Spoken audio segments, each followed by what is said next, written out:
नमस्कार दोस्तों, मेरा नाम Anurag. Welcome back to Lal classes. आज से हम एक और सीरीज स्टार्ट करने जा रहे हैं जो कि हमारी वोकेबलरी पे होने वाली है। वोकेबलरी में वो वर्ड्स जो कि हम ज़्यादातर यूज़ नहीं करते हैं और जो हम लोग के कभी कभी हार्ड लगते हैं और जिसकी मीनिंग हम अक्सर नहीं जानते हैं। तो आज से मैं वो स्टार्ट करने जा रहा हूँ पहले तो। और ये टोटल 5 वर्ड्स होंगे। डेली हम 5 वर्ड्स कंप्लीट करेंगे। और हाँ, ये द हिंदू जो हमारा न्यूज़पेपर डेली आता है उसमें से लेकर हम उसको एनालाइज करेंगे और उसकी मीनिंग निकालेंगे। फिर उससे रिलेटेड एक सेंटेंस लिखेंगे और उस सेंटेंस में पूरी तरीके से वर्ड की मीनिंग समझेंगे कि कैसे ये वर्ड यूज हुआ है, किस पोजीशन पे यूज हुआ है, नाउन, एडजेक्टिव, कौन सी पार्ट्स ऑफ स्पीच में वो किस पोजीशन पे वर्ड को हमने यूज किया है। तो आज से हम 5 शब्दों के साथ स्टार्ट करेंगे और हर दिन हम डेली 5 शब्द लेके आएंगे वोकैबुलरी में। तो चलिए आज स्टार्ट करते हैं। पहला वर्ड है प्रोशलाइट। देखिए, वर्ड की मीनिंग और सबसे बड़ी बात प्रोनाउंसिएशन बहुत ही इंपॉर्टेंट हो जाती है। इसको हम बोलेंगे प्रोशलाइट। प्रोशलाइट मतलब one who is converted from one religion to another. ऐसा व्यक्ति जो अपने रिलीजन को कन्वर्ट करता है एक से दूसरे, ठीक है, उसको हम कहते हैं प्रोशलाइट। ठीक है, इसके ही अभी देखिए, इसके ही सामने मैंने लाइन खींची है और फिर पहला सेंटेंस लिखा है जो कि इससे ही रिलेटेड है। As a proselyte, the newcomer to the Islamic faith knew little about the Arabic language.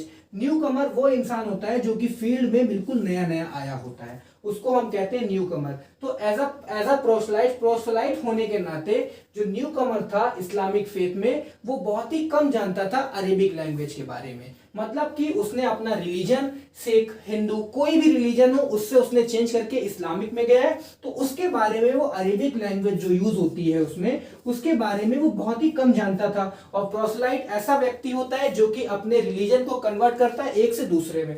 ठीक है, सेकंड वर्ड है एंटमोलॉजिस्ट। इसको हम लोग पढ़ेंगे एंटमोलॉजिस्ट।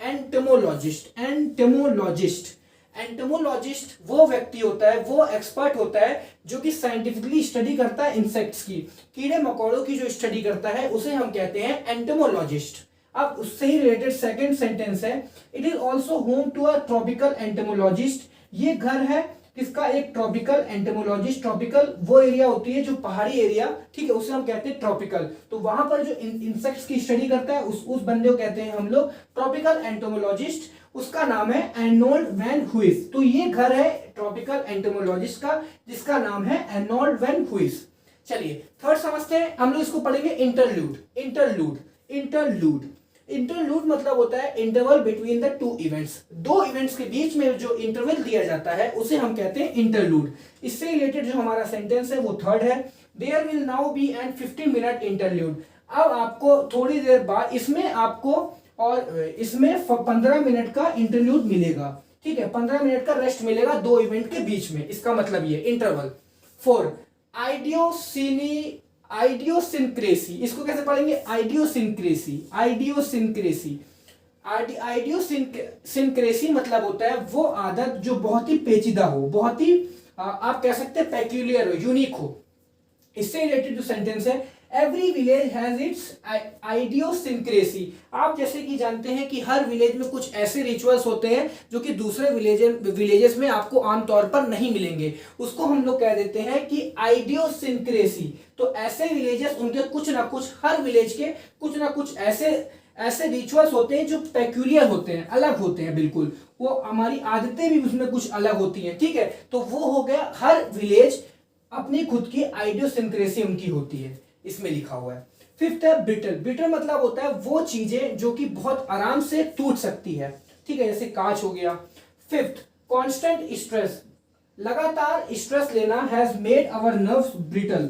लगातार स्ट्रेस हमारी नर्व्स को, हमारी नसों को कमजोर बना देता है। ठीक है, तो हमने आज 5 वर्ड समझे जो कि हमारे थे। पहला था प्रोशलाइट, एंटेमोलॉजिस्ट, इंटरल्यूड, आइडियोसिंक्रेसी और ब्रिटल।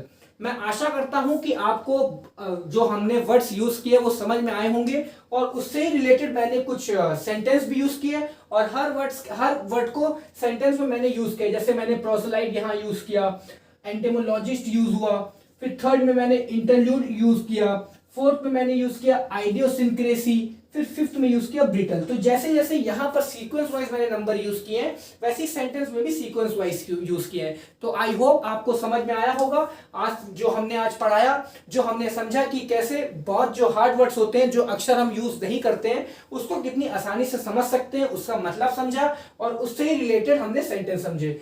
तो मैं आपसे विदा लेता हूं और आपसे कल मिलता हूं एक और वीडियो के साथ 5 वोकैब के साथ। हर दिन आपको 5 वोकैब जो वर्ड्स होंगी, हार्ड वर्ड्स जिसको हम बहुत कम सुनते हैं, वो आपको मिलेंगे द हिंदू से डेली। तब तक के लिए खुशी पढ़ते रहिए। थैंक यू सो मच और ख्याल रखिए अपना।